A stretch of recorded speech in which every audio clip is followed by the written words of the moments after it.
masjid ya masjid. Tadi Jangan kan ada tambah-tambahin, nanti ada pula masjid kandang kambing. Tadi Anda yang bilang kalau lapangan bisa disebut masjid. Bisa. Ya kan? Bisa. Kalau kandang kambing bisa nggak nih? Ya kalaunya kandang kambingnya dibersihkan kan kayak gitu ya, nggak ada kambingnya di situ, cuma kandangnya yang bersih lalu dipakai untuk tempat sujud ya bisa, karena apa, masjid itu bukan bangunan tapi tempat sujud gitu. Jadi artinya apa? Nabi itu sholat di kandang kambing, nggak ada kambingnya, nggak ada kotoran tapi bersih gitu. Nah, kandang kambing itu dibersihkan lalu dipakai untuk tempat sujud gitu maksudnya ya. Karena apa ya, nih ya saya jelaskan, semua bumi ya tempat sujud nih ya. Kami punya dalilnya masalahnya ya. Nih biar saya kasih tahu sama Anda. Oke.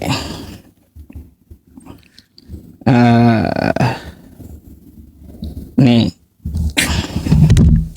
Nanti kalaunya kita tidak menunjukkannya teman-teman yang dikatakan oleh Nabi ya. Nih ya. Apa kata Nabi? Ya. Hadis Nabi Muhammad ya yang diriwayatkan oleh Bukhari ya, jadikanlah untukku bumi sebagai tempat sujud ya. Jadi di atas bumi itu ada kandang kambing ya yang dibersihkan, boleh kita pakai kandang kambing itu untuk tempat sujud jika udah dibersihkan. Beda dengan septic tank, nggak bisa ya. Karena ada hukum fikih di dalam agama Islam itu tidak boleh sholat di tempat yang najis, oke? Nah gitu. Kenapa? Kadang-kadang nih. Enggak ada masalah di situ. Di mana masalahnya? Masjid itu artinya apa? Tempat bangunan sujud kan? Bukan. Tempat sujud kan? Bukan bangunan. Udah dibilang tempat sujud. Saya hanya fokusnya kepada bangunan sebelum beda. Jadi Anda perlu tahu yang namanya masjid itu bukan bangunannya, tapi dalam bahasa Arab isim makan, yaitu kata benda tempat gitu ya, yang menunjukkan bahwa ya masjid itu adalah tempat untuk sujud gitu, dari kata sajadah dia. Jadi makanya saya bilang kepada Anda, ketika orang-orang sholat di tengah lapangan yang luas ya, sholat berjamaah, bisa disebut masjid, itu tempat sujud mereka. Mau di dalam laut pun bisa. Jalan juga. Kalaunya orangnya di situ, di jalan, itu tempat sujud mereka gitu. Karena apa? Sudah dibilang masjid juga. Masjid sebutannya. Karena apa? Nih Ustaz, ya, sebentar. Kalau lu ngomong kayak gitu, ntar nanti masjid dibongkar semuanya. Terus sholatnya di jalan gini. Kalau masjid juga nanti. Kalaunya sekarang itu kan masjid itu sudah ada bangunannya kan, kayak sekarang kan kayak gitu ya. Artinya sudah punya aturan kan setiap daerah masjid. Nih ya. Nih. Anda catat nih ya. Nih, al-ardu kuluha masjidun, rawahul Muslim. Setiap bagian dari bumi Allah adalah tempat sujud, masjid. Gitu ya. Itu di mana tuh? Hadis riwayat Muslim tuh ya. Riwayat Muslim nomor berapa? Nomornya Anda bisa lihat ya di, bentar, referensinya di bawah. Saya buka jurnal, saya hanya ngambil hadisnya masalahnya.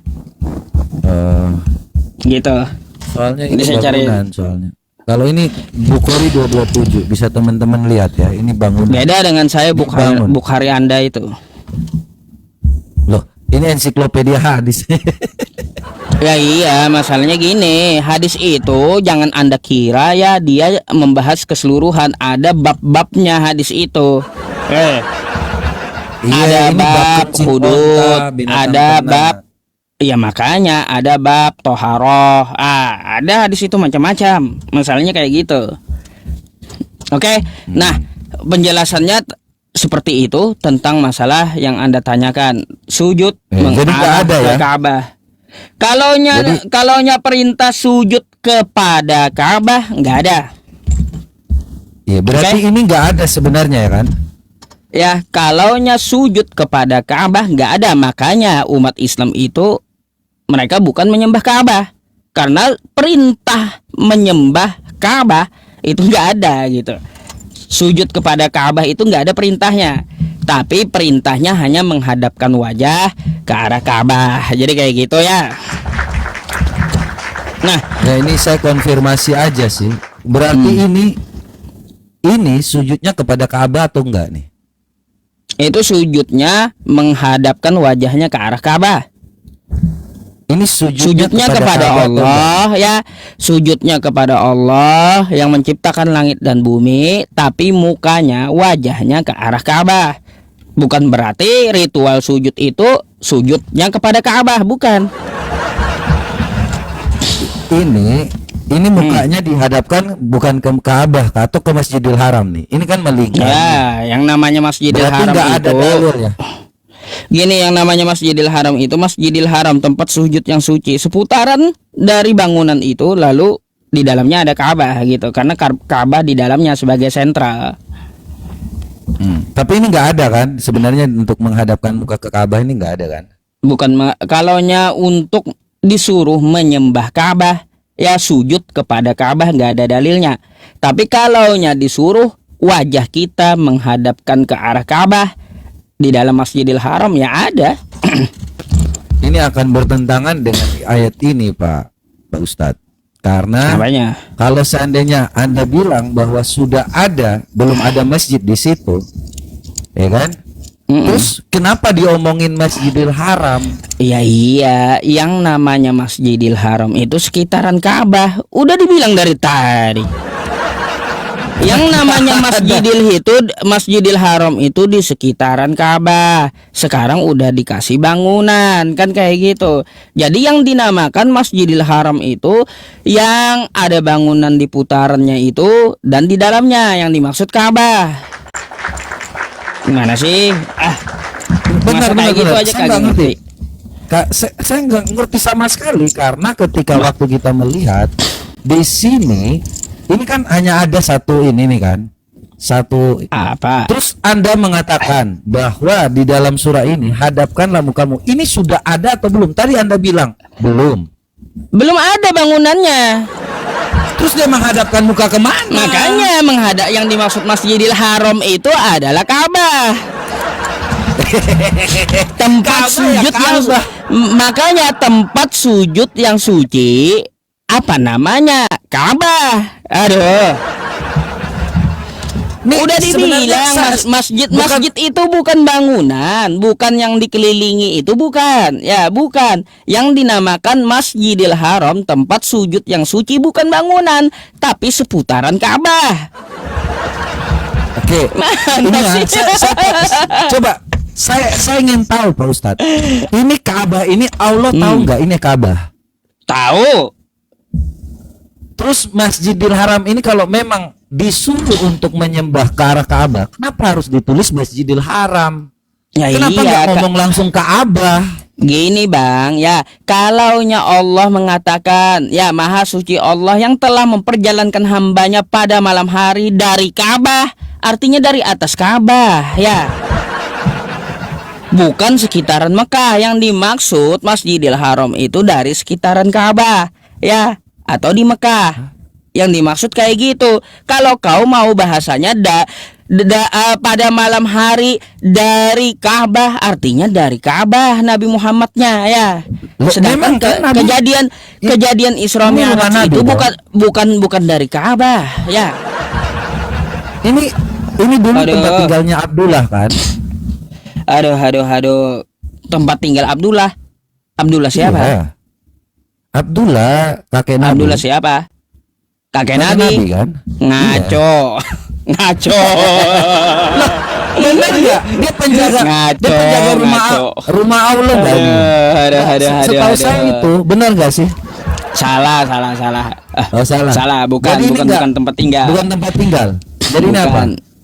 Jadi itu Ka'bah itu sebelumnya sebelum Islam datang dijadikan oleh para pedagang atau gujarat di situ sebagai tempat penyembahan mereka, yang mana mereka melakukan dan meletakkan berhala di dalam Ka'bah itu. Nah, gitu. Makanya ketika Nabi Muhammad datang ya, dengan Islam datang, kagak boleh ada berhala dalam Ka'bah, harus dihapuskan gitu ya. Enggak ya, gini ya teman-teman ya, kalau orang bertanya Islam kagak usah Anda paksa turun atau tanya balik, enggak adil kayak gitu ya. Kalau orang tanya Islam itu dijelaskan bukan diturunkan. Kalau orang tanya Islam dijelaskan bukan diturunkan ya. Terus juga kalau orang tanya Islam bukan kita tanya balik, bukan, jelaskan ya. Jelaskan. Mantap. Makanya ilmu diskusi lintas iman itu ya harus apa? Harus mumpuni gitu. Oke? Nah, sekarang saya bertanya tentang masalah ini ya, tentang permasalahan Yesus tadi. Tadi Anda menjelaskan kepada saya ya, bahwa Yesus itu merusak-rusak dari meja dan bangku itu kan katanya di dalam bait Allah. Hei kawan, coba itu dibaca dulu